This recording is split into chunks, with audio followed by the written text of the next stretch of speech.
وات ذا فك ابو صالح كابتنكو اتوراي معقول ما كابتنكو فلار لقبو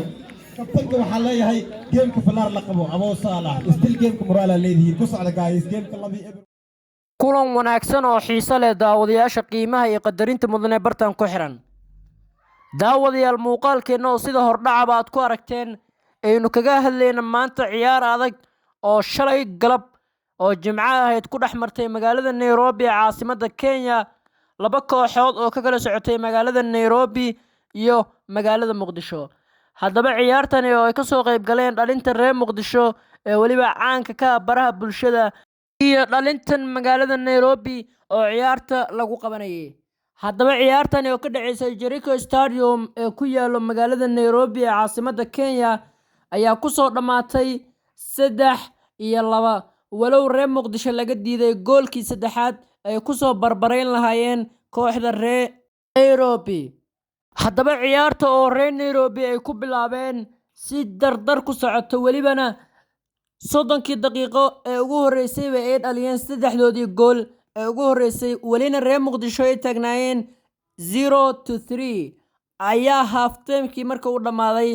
reer Nairobi oo ka yara dhacay xogaho ay reer Muqdisho dib indhaha u soo shiteen halkaasi oo ay dhaliyeen 3 gool oo degdeg ah walow mid saddexaad laga diiday haddana labada gool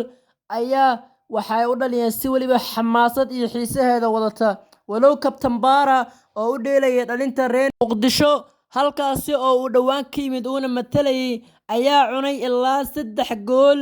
oo loogu aadiyay walow mid eeba ahayd penalty ayuu haddana Captain Bara cunay dhanka kale Saddam Keyo oo ahaa Messi-ga reer Muqdisho ayaa cunay asagana ilaa 2 gool oo si xamaasad iyo xiiso leh loogu soo dhigay garoonka sida aad ka arkaysa shaashada imika balse nasiib darri Saddam Keyo ayaa cunay labadaasi gool ee aadka u macaan haddii uu dhalin lahaana ay u noqon lahayd score heer sare ah oo taariikhdu ay dib u xusto okay daawadayaal intaynu soo gabagabeynay muuqaalkeena aynu kaga hadlaynay ciyaartii shalay dhex martay